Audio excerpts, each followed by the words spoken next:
আছি এই মুহূর্তে ইলিশা লঞ্চ ঘাটে। আপনারা দেখছেন জোয়ারের প্রচণ্ড চাপে, নিম্নচাপের প্রভাবে গ্যাংওয়ে ডুবে গিয়েছে। গ্যাংওয়ে ডুবে যাওয়ার কারণে যারা ঢাকা থেকে যাত্রী সাধারণ আসছেন তারা কিন্তু নামতে অনেক কষ্ট হচ্ছে এবং পুরো গ্যাংওয়ে ডুবে গিয়েছে। এবং এই মুহূর্তে দোয়েল পাখি 10 আপনারা দেখছেন ভোলার ইলিশা লঞ্চ ঘাট, যেই ঘাটে একরকম সাধারণ যাত্রীরা এই মুহূর্তে দুর্ভোগে আছেন। প্রচণ্ড বড় বড় ঢেউ এসে আসতে পারছেন এই ঘাটে।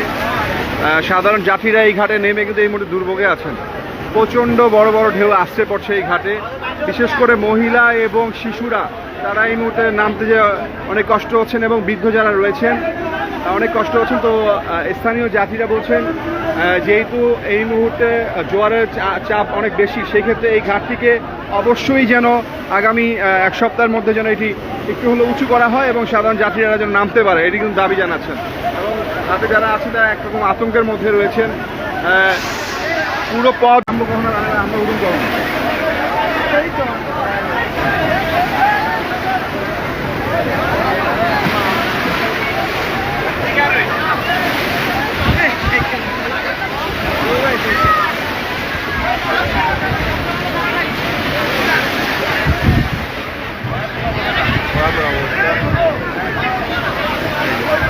আপনারা দেখছেন এখানে অনেক কষ্ট যাত্রীরা নামছে, মহিলারা ব্যাগ ট্যাগ নিয়ে পুরো অবস্থা। এইখানে এই মুহূর্তে একটি নৌকার ব্যবস্থা করতে পারলে হয়তো বা ভালো হইতো।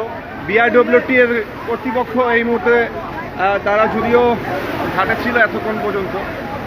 আপনি দেখতে পাচ্ছেন যে আমরা যেই জায়গাটাতে দাঁড়িয়ে আছি এখানে ঢেউ এসে আসতে পড়ছে, মনে হচ্ছে সাগরের কোনো কিনারে আছি আমরা।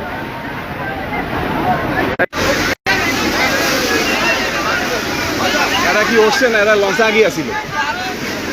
হ্যাঁ, ও এরা ঘাটে আসছিল আগে। এর লেগে যে আগে আইতো ঘাটে আধা ঘন্টা আগে, এখন হারে হারে টাইম পাইতেছে।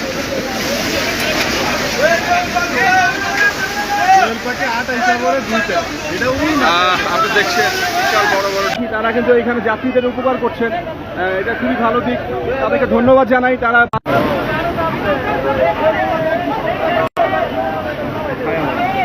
জোয়ারটা কি উপরের দিকে? লঞ্চ ভুললে ছাড়া দিলে বেরোলে যাবে।